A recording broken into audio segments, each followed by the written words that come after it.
அன்னை ஹதீஜா ரலியல்லாஹு அன்ஹா அவர்கள். நபி முஹம்மது ஸல்லல்லாஹு அலைஹி வஸல்லம் அவர்கள் முதலாவதாக திருமணம் முடித்து அன்று மக்காவில் மிகப்பெரிய வணிகர்களில் ஒருவராக காணப்பட்ட நபி அவர்களையும் பார்க்க ஏறத்தாழ 15 வருடங்கள் வயதால் மூத்தவர்களாக இருந்தவர்களே அன்னை ஹதீஜா ரலியல்லாஹு அன்ஹா அவர்கள். ஒரு சந்தர்ப்பத்தில் இவர்கள் இறை தூதர் முஹம்மது ஸல்லல்லாஹு அலைஹி வஸல்லம் அவர்கள் ஹிரா குகையில்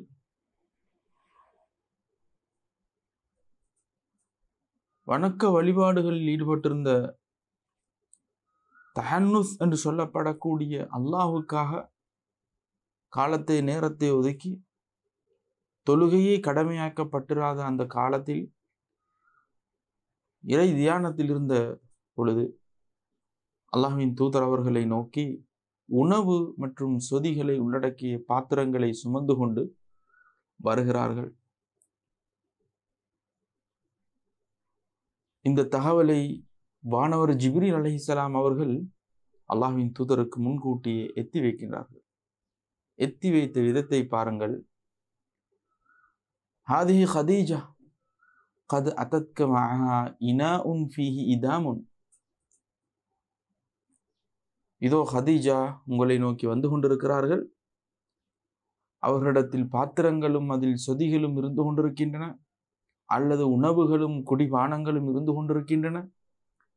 ஃபஇதா அத்தத்க, அவர்கள் உங்களிடம் வந்தால் ஃபக்ர அலைஹ ஸலாம மிர் ரப்பிஹா. சுப்ஹானக யா ரப். அவர்களுக்கு அல்லாஹ்வின் புறத்தில் நின்றும் உண்டான சலாத்தை நீங்கள் எத்தி வையுங்கள். அல்லாஹு தஆலாவுடைய சலாம் கிடைக்க பெற்ற பாக்கியமான ஒருவர். வமின்னி, ஜிப்ரீலாகிய எனது சலாத்தையும் அவர்களுக்கு எத்தி வையுங்கள். வபஷ்ஷிர்ஹா பிபைத்தின் ஃபில் ஜன்னஹ் மின் கஸ்பின் லா ஸஹ்ப ஃபீஹி வலா நஸப்.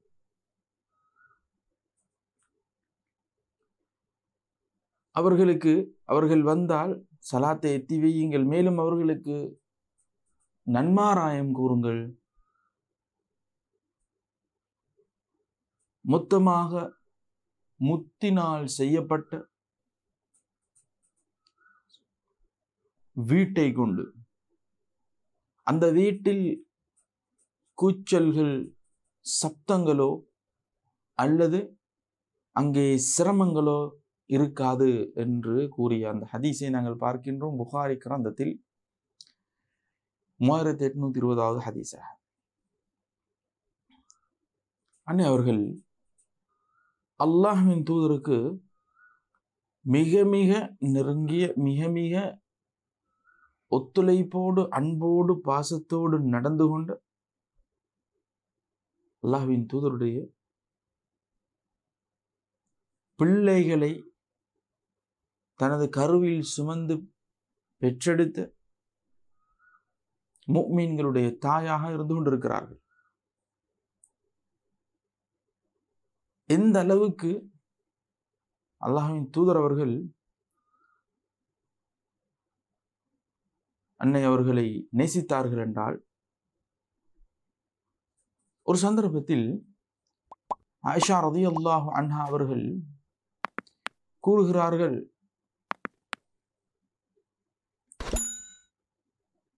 ஹதீஜாவை பற்றி நினைவு கூர்ந்தால் அதிகமாகவே வர்ணிக்கக்கூடிய, நலவுகளை சொல்லக்கூடியவர்களாக அல்லாஹ்வின் தூதர் அவர்கள் இருந்தார்கள். ஒரு சந்தர்ப்பத்தில் நான் ரோசப்பட்டேன். ஃபகுல்து மா அக்ஸர மா தذ்குருஹா ஹம்ரா அஷ்துக். பல்லுகள் கலண்டு போன, முரசோடு காலத்தை கழித்த அதாவது வயதை குறிப்பதற்காக அவர்கள் பயன்படுத்திய வார்த்தை. இப்படிப்பட்ட வயோதிபரை பற்றி அதிகமாக நினைவு கூறுகிறீர்களே, ஞாபகப்படுத்துறீங்களே. قد أبدلك الله عز وجل بها خيرا منها. அவர்களை விட சிறந்த மனைவியர்களாக இதோ நாங்கள் இருந்து கொண்டிருக்கின்றோமே என்று கூறிய பொழுது அல்லாஹ்வின் தூதர் அவர்களுடைய அந்த வார்த்தை எப்படி காணப்பட்டதென்றால், மா அப்தலனி அல்லாஹு அஸ்ஸ வஜல்ல கைரம் மின்ஹா. அல்லாஹு தஆலா அவர்களை விட சிறந்த ஒன்றை எனக்கு மாற்றீடாக வழங்கவில்லை என்று விட்டு அவருடைய சில சிறப்பம்சங்களை கூறுகிறார்கள். قد آمنت بي إذ كفر بي الناس. மக்கள் என்னை புறக்கணித்த பொழுது அவர்கள் என்னை நம்பினார்கள், ஈமான் கொண்டார்கள். وصدقتني إذ كذبني الناس. மக்கள் என்னை பொய்ப்பித்த பொழுது என்னை உண்மையாளன் என அடையாளப்படுத்தினார்கள். வவாசத்னி பிமாலிஹா இத் ஹரமனி அன்னாஸ். மக்கள் தங்களுடைய பொருளாதாரங்களை என்னை விட்டும் தடுத்து கொண்ட பொழுது தன்னுடைய பொருளாதாரத்தை வாரி இறைத்தவர்கள்.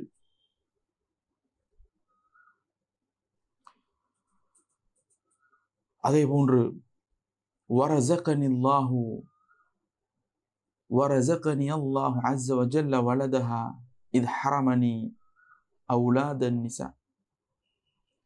என்னுடைய மற்றைய மனைவிமார்களுக்கு பிள்ளை பாக்கியம் கிடைத்திராத பொழுது அவர்களின் ஊடாக அல்லாஹு தஆலா எனக்கு பிள்ளை பாக்கியத்தை கொடுத்தான் என்று சிறப்பித்து கூறியதாக பதிவு செய்யப்பட்டிருக்கிறது. புகாரி கிரந்தத்தில் 3821, முஸ்லிம் கிரந்தத்தில் 2437 ஹதீஸாக சுருக்கமாக சில இடங்களில் விரிவாக இந்த ஹதீஸ் பதிவு செய்யப்பட்டிருக்கிறது. அன்னை அவர்கள் பற்றிய சில விவரங்களை நாங்கள் பார்ப்போம். அன்னை அவர்களுடைய பெயர் ஹதீஜா பின்த் குவைலித் பின் அசத் பின் அப்துல் உஸ்ஸா பின் குஸை. குஸை என்று சொல்லப்படக்கூடிய, அதாவது குவைலித் உடைய மகள் தான் ஹதீஜா. அவர்களுடைய முப்பாட்டனார்களில் ஒருவராக குஸை என்று சொல்லக்கூடியவர் இருந்து கொண்டிருக்கிறார். இவர் ஹதீஜா ரலியல்லாஹு அன்ஹா அவருடைய தந்தையின் தந்தையின் தந்தையின் தந்தையாக இருந்து கொண்டிருக்கிறார். மூன்றாவது பாட்டனாராக இருந்து கொண்டிருக்கிறார். தமிழில் அதாவது ஒட்டன் என்று சொல்லப்படக்கூடிய இடத்தில் இருந்து கொண்டிருக்கிறார்கள். இதே குஸை என்று சொல்லப்படக்கூடியவர் நபி ஸல்லல்லாஹு அலைஹி வஸல்லம் அவருடைய நான்காவது பாட்டனாராக சேயோன் என்று சொல்லப்படக்கூடிய இடத்தில் இருந்து கொண்டிருக்கிறார்கள். ஆக மொத்தத்தில் இருவரும் உறவினர்கள் என்ற இடத்தை அடைந்து கொள்கிறார்கள். சில தலைமுறைகளுக்கு முன்னால் சென்று பார்த்தால், சில தலைமுறைகளுக்கு பின்னால் சென்று பார்த்தால் அவ்வாறான முறையில் புரிந்து கொள்ளக்கூடியதாக இருக்கிறது. அன்னை ஹதீஜா ரலியல்லாஹு அன்ஹா அவர்கள் அவர்களுடைய ஆரம்ப வாழ்க்கையை எடுத்துக்கொண்டால் அவர்கள் 2 திருமணங்களை ஏற்கனவே முடித்திருந்தார்கள். அதீக் இப்னு ஆயித் இப்னு மக்ஸூம் என்று சொல்லப்படக்கூடியவரை திருமணம் முடித்திருந்தார் முதலாவதாக. அபூ ஹாலா அத்தமீமி மாலிக் இப்னு நுப்பாஷ் அல்லது நப்பாஷ் என்று சொல்லப்படக்கூடியவரை இரண்டாவதாக திருமணம் முடிந்திருந்தார். இவர்களில் இவர்கள் இருவரினூடாக சில அறிவிப்புகளின்படி 3 பிள்ளைகளை பெற்றெடுத்தார்கள்.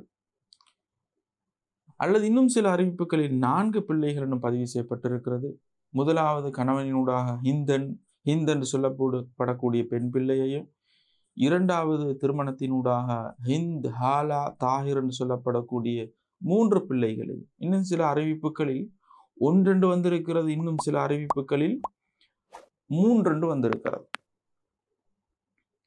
அவருடைய முந்தைய வாழ்க்கையை பற்றிய பதிவுகள் திருமணத்தின் பின்னால் உள்ள அந்த வாழ்க்கை பற்றிய பதிவுகளை விட சற்று குறைவாகவே இருந்து கொண்டிருக்கிறது. அதே நேரத்தில் அறிவிப்புகளின்படி அவர்களுடைய அனைத்து பிள்ளைகளும் இஸ்லாத்தில் இருந்தார்கள், இஸ்லாத்தை பின்னர் ஏற்றுக்கொண்டார்கள் என்றும், அந்த பிள்ளைகளின் விடயத்தில் அல்லாஹ்வின் தூதர் ஸல்லல்லாஹு அலைஹி வஸல்லம் அவருடைய சில வழிகாட்டல்களும் சில பதிவுகளும் இருக்கிறது என்பதையும் எங்களால் பார்க்கக்கூடியதாக இருக்கிறது. அல்லாஹ்வின் தூதர் முஹம்மது ஸல்லல்லாஹு அலைஹி வஸல்லம் அவர்களுடனான திருமணத்தை பொறுத்தவரையில் ஆரம்பத்தில் நான் சொன்னதை போன்று அன்னை அவர்கள் அக்காலத்தில் மிகவும் சிறந்த ஒரு வியாபாரியாக இருந்திருக்கிறார்கள் அல்லது இருந்தார்கள். தன்னுடைய வியாபாரத்தை மிகவும் நம்பகமான ஒருவரினூடாக மேலும் தொடர்ந்து நடாத்தி செல்ல வேண்டும் என்ற அந்த தேவைப்பாடு ஏற்பட்ட பொழுது முஹம்மது நபி ஸல்லல்லாஹு அலைஹி வஸல்லம் அவர்கள் ஒரு ஊழியனாக அவர்களிடத்தில் வேலைக்கு சேருகிறார்கள். அவர்கள் மிகவும் நம்பகமான முறையில், நாணயமான முறையில் நடந்து கொள்கிறார்கள். இது பற்றிய தகவல்கள் அவருடைய பணியால் மைசராவின் ஊடாக தெரிந்து கொள்கிறார்கள். அந்த தகவல்களின் அடிப்படையில் திருமணத்தின்பாலான ஒரு எண்ணம் ஏற்பட்டு அதனை அவர்கள் தனது தோழியின் ஊடாக அந்த விருப்பத்தை கேட்டு தெரிந்து கொள்கிறார். விருப்பத்தை தெரியப்படுத்தி அல்லாஹ்வின் தூதருடைய அந்த விருப்பத்தை, சம்மதத்தை அவர்கள் பெற்று அல்லாஹ்வின் தூதர் நபி முஹம்மது ஸல்லல்லாஹு அலைஹி வஸல்லம் அவருடைய சாச்சா ஹம்சா ரலியல்லாஹு அன்ஹு அவர்கள் முன்னின்று இந்த திருமணத்தை நடாத்தி வைக்கிறார்கள். ஏறத்தாழ இறை தூதராக அவர்கள் நியமனம் செய்யப்படுவதற்கு 15 வருடங்களுக்கு முன்னால் இந்த திருமணம் நடைபெறுகிறது. அன்னை அவர்களினூடாக 6 பிள்ளைகளை அல்லாஹு தஆலா நபி ஸல்லல்லாஹு அலைஹி வஸல்லம் அவர்களுக்கு வழங்குகின்றான். அதில் 2 ஆண் குழந்தைகள் வஃபாத்தாகி விடுகிறார்கள். இன்னும் சில அறிவிப்புகளில் 3 வந்திருக்கிறது. ஆனால் பெரும்பாலும் மிகவும் ஏற்கத்தக்க கருத்து 2 ஆண் குழந்தைகளும் 4 பெண் குழந்தைகளும் என்று இருந்து கொண்டிருக்கிறது. காசிம், அப்துல்லா என்று சொல்லப்படக்கூடிய 2 ஆண் குழந்தைகளும், ஜைனப், ருக்கையா, உம்மு குல்தூம், ஃபாத்திமா சொல்லப்படக்கூடிய 4 பெண் குழந்தைகளும் இருந்து கொண்டிருக்கிறார்கள். இவர்கள் 6 பேரில் ஒருவரை தவிர மற்ற அனைவரும் நபி அவர்களுடைய வஃபாத்துக்கு முன்னதாகவே வஃபாத்தாகி விடுகிறார்கள். நபி அவர்களுடைய வஃபாத்துக்கு பின்னால் அன்னை ஃபாத்திமா ரலியல்லாஹு அன்ஹா அவர்கள் வஃபாத்தாகின்றார்கள்.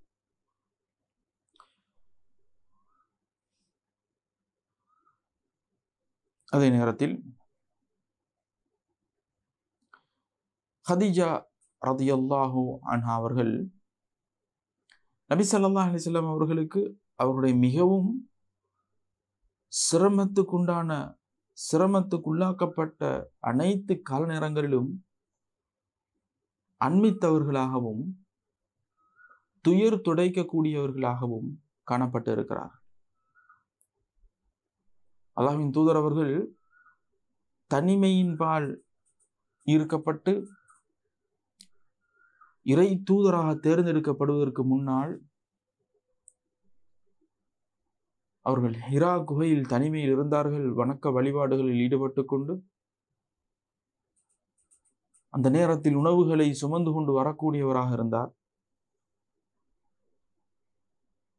நபியாக தேர்ந்தெடுக்கப்பட்ட அந்த முதல் காலகட்டத்தில், முதலாவது சந்தர்ப்பத்தில் படபடத்த உள்ளத்தோடு நடந்தது என்ன, வந்தது யார் என்று ஜிப்ரீல் அலைஹிஸ்ஸலாம் அவர்களை இனங்கண்டுகொள்ள முடியாத நிலைமையில் பதற்றத்தோடு ஓடி வந்த நேரத்தில் அவர்களை முதலில் ஆறுதல் படுத்தியவர்கள் அன்னை ஹதீஜா ரலியல்லாஹு அன்ஹா அவர்கள். அவர்கள் கூறினார்கள், ஃபவல்லாஹி லா யுஹ்ஸீக அல்லாஹு அபதா, அல்லாஹ்வின் மீது ஆணையிட்டு கூறுகிறேன், உங்களை எந்த சந்தர்ப்பத்திலும் அல்லாஹ் இழிவுபடுத்த மாட்டான். ஏனென்றால் நீங்கள் குடும்ப உறவுகளை சேர்ந்து நடக்கின்றீர்கள், உண்மை பேசுகிறீர்கள், சிரமங்களை சுமக்கிறீர்கள், விருந்தினர்களை உபசரிக்கின்றீர்கள், அநியாயம் இழைக்கப்பட்டவர்களுக்காக குரல் கொடுக்கிறீர்கள் என்று அவர்களை ஆறுதல் படுத்தியவர்கள் தான் அன்னை ஹதீஜா ரலியல்லாஹு அன்ஹா அவர்கள். இது சம்பந்தமான ஹதீஸ் புகாரி கிரந்தத்தில் 6982வது ஹதீஸாக பதிவு செய்யப்படுகிறார். அது மாத்திரமல்ல, அன்னை அவர்கள் இஸ்லாத்தை ஏற்றுக்கொண்டதன் அடிப்படையில் முதலாவது இடத்தை பெறக்கூடியவராக, முதலாவதாக இஸ்லாத்தை ஏற்றுக்கொண்டவராக இருந்து கொண்டிருக்கிறார் நபி அவர்களுடைய அழைப்பின் பேரில். அதனைத் தொடர்ந்து இஸ்லாத்தை ஏற்றுக்கொண்டவர்களை அபூ தாலிப் பள்ளத்தாக்கில் அன்றைய காபிர்கள் ஒதுக்கிய நேரத்தில், ஒடுக்கி அவர்களை தனிமைப்படுத்திய நேரத்தில், அவர்களுடனான தொடர்புகளை துண்டித்த நேரத்தில் நெருங்கி இருந்தார்கள், ஒன்றாக இருந்தார்கள். இவ்வாறான முறையில் 3 வருடங்கள் மிக மிக சிரமமான அந்த காலத்தை அவர்கள் கடத்தினார்கள். அதே நேரத்தில் அன்னை அவர்கள் நபி அவர்களுக்கு மிகவும் நேசமாக, மிகவும் நெருக்கமாக, மிகப்பெரிய ஒரு பாதுகாப்பு அரணாக அன்று இருந்த அலி ரலியல்லாஹு அன்ஹுடைய தந்தையாகிய அபூ தாலிப் அவர்கள் மரணித்து ஏறத்தாழ ஒரு 6 மாதங்கள் அல்லது சில நாட்கள், சில மாதங்கள் என்ற ஒரு குறுகிய காலத்தில் அன்னை அவர்களும் வஃபாத்தாகின்றார்கள். அதாவது ஹிஜ்ரத்துக்கு ஏறத்தாழ 3 வருடங்களுக்கு முன்னதாக இந்த நிகழ்வு நடைபெறுகிறது. இன்றளவிலும் அன்னை அவர்களுடைய அந்த அடக்கஸ்தலம் மக்காவில் இருந்து கொண்டிருக்கிறது. ஹுஜூன் என்று சொல்லப்படக்கூடிய இடத்தில் அன்னை அவர்கள் அடக்கம் செய்யப்படுகிறார்கள். நபி ஸல்லல்லாஹு அலைஹி வஸல்லம் அவர்கள் அவர்களுடைய அந்த அடக்க ஸ்தலத்தை தயார் செய்கிறார்கள், தோண்டுகிறார்கள். நபி அவர்களை இறங்கி அன்னை அவர்களை அதில் வைத்து அடக்கம் செய்கிறார்கள். அந்த காலத்தில் தொழுகை கடமையாக்கப்பட்டிராத ஒரு காலம்.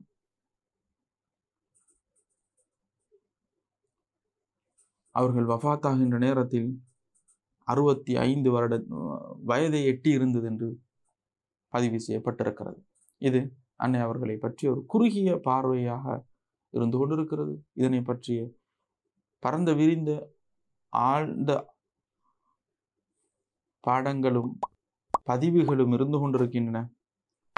அவைகளை கேட்டு, பார்த்து, படித்து பல பயனுள்ள தகவல்களை பெற்றுக்கொள்வதற்கு முன்வாருங்கள் என்று கேட்டு விடைபெறுகின்றேன்.